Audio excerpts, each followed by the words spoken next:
situation with the Palestinian refugees as a sight for sore eyes, to keep this argument all the time, day in and day out, refugees, refugees, refugees, refugees. Question and answer time, of course. I raised my hand. I said, Mr. Al-Ad, fine speech. You want to build apartments for Palestinians. I admire that very much. Mr. Al-Ad, I have one question to ask you. I'm not interested in your opinion, Mr. Al-Ad. I'm not interested in what you have to say. Then why you ask me a question for? I said, I am interested in your feeling. I want to know how you feel. Mr. Al-Ad, how do you feel as a Jew, Yahudi, to give up Judea, Yahuda, to your worst enemy? How does it feel? He said, it doesn't feel good. I said, why do you Jews always do things that doesn't feel good? Because Olmert, in Minneapolis, he's ready to give up Jerusalem. We have to have a state, We have to have this psychotic state because the world wants to enforce it. Because if you give the Palestinians land, you ultimately will have peace. If you pull out of Lebanon, finally you'll have peace. When Israel tried to respond to Hezbollah, what happened? Katyusha rockets, missiles, all kinds of things from Qassam rockets all over. And the world stood still. And when Israel retaliated and began to attack the groups of Nasrallah, and of course civilians died. Civilians always die. Condoleezza Rice said we must have cessation of hostilities. Yom Kippur War, as the Arabs were winning, the United Nations did nothing. As soon as Israel turned the war around, you had a resolution come out, cessation of hostilities. In fact, the hardest thing is to speak at university campuses. Because at university campuses, everybody wants to carry a placard, blood is more precious than land. Jewish students raise these placards during the peace process, blood is more precious than land. Give land. Well, I could make the same argument. My wife and kids are more precious than my house. Leave the windows and the doors open. Apartheid wall. Jimmy Carter. All this basura that I read in the West that talks about Palestine, peace, not apartheid. Then I listen to Jimmy Carter on the television. He's a Christian, like me. And Jimmy Carter says the Christian fundamentalist movement in America should keep their mouths shut. They shouldn't be active politically. Christianity is not about politics. Christianity is a relationship with God. Okay, then why did you write a book called Palestine, Peace, Not Apartheid? Is that not politics? In other words, you're allowed to talk about politics, but I am not.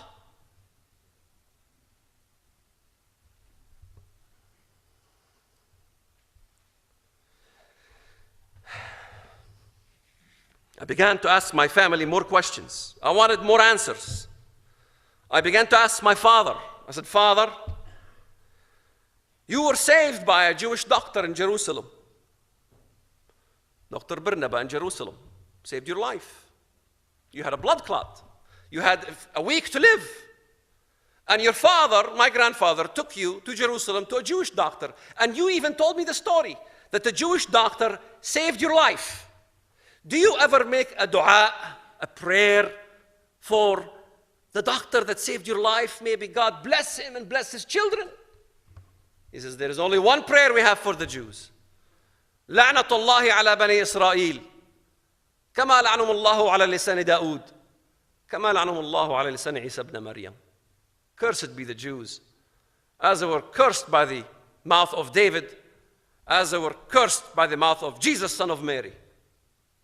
Wow, such appreciation for Hadassah Hospital. Then I went to my uncle Ibrahim. He taught Islamic studies on Al-Aqsa. I said, Cousin Ibrahim, you drowned in the Mediterranean Sea because you didn't want to see the Geverets, the chicks on the beach, and you're religious. You went to a secluded beach and there was no lifeguards. You drowned. Remember that story? He goes, yeah, I remember that story. I said, 2 of your colleagues with beards went in the water to rescue you. Both of them died. Then a Jewish passerby with a car saw the situation, took a couple empty gallons from the trunk of his car, went to rescue my cousin Ibrahim. And he swam, risking his own life and holding on Ibrahim and saved him back to shore. I said, a Jew saved your life. Immediately I was yanked from the scene by my aunts and my family. He says, don't you ever tell him about that story. I said, why? He doesn't like the memory of him almost dying? He goes, no, he does not want to ever think of a Jew saving his life. What's the problem with a Jew saving your life? After all, they make the best doctors and the best lawyers in the world. I hired a Jewish lawyer, he was phenomenal. I began to ask myself, what is really the problem? Because every place I go speak, everybody keeps telling me, what is the solution? And the problem is so obvious. You see it on television. You listen to speeches by Ahmadinejad. You listen to Nasrallah.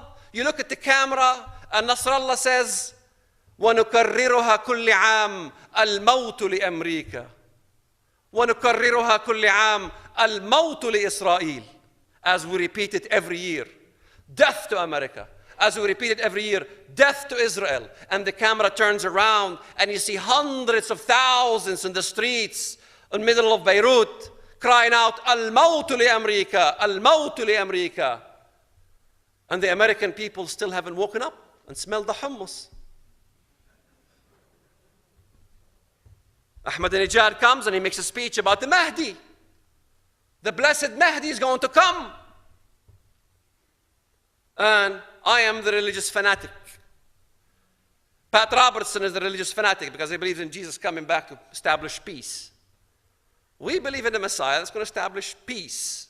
It's a defensive war because by the time I began to look at the biblical text, because I began to examine things, I began to ask myself questions in America.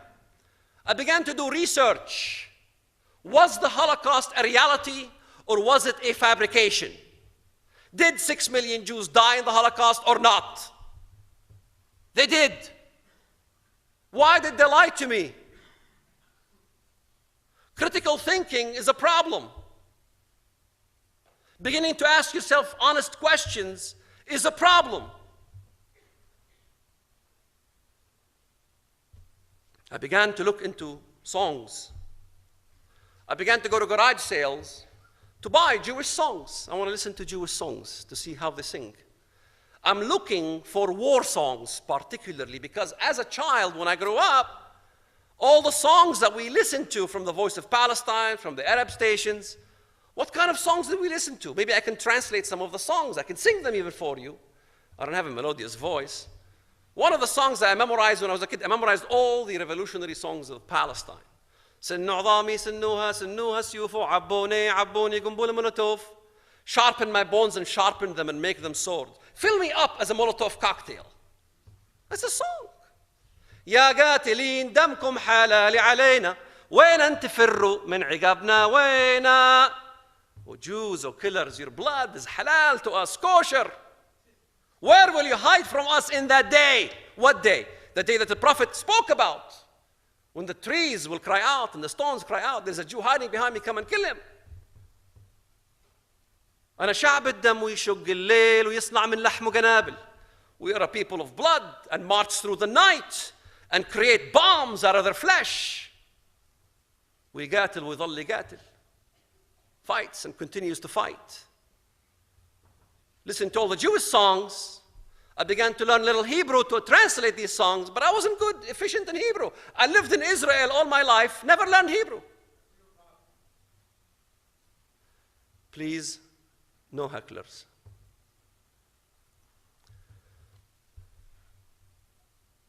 I finally one song. One song that had the word, because I'm looking for the word war, kill in Jewish songs.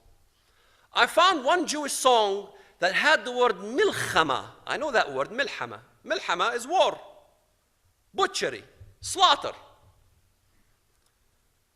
I said, there's the war song. I took it to a Jewish interpreter. I said, I want to know what this song is saying. And he said, sorry to bust your bubble. it says that the Gentiles will not learn war any longer from Isaiah.